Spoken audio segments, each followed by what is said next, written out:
Well, today we have the Subasta of the Campanu here in a beautiful place called Cornellana.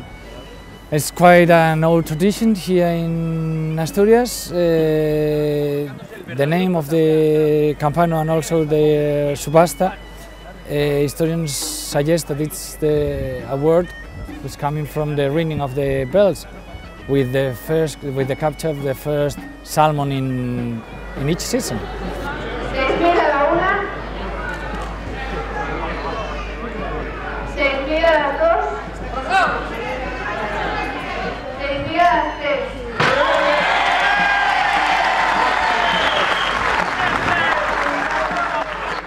They usually pay so much money for salmon because it's a very good publicity campaign for the person who buy it.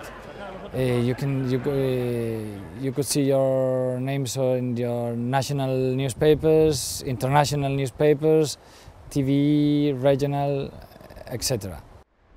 They catch it here, near here, where we are now, in a place called the Kiwis, and I think it caught it with live bait. With live bait, you can also use Devon or fly or spinner.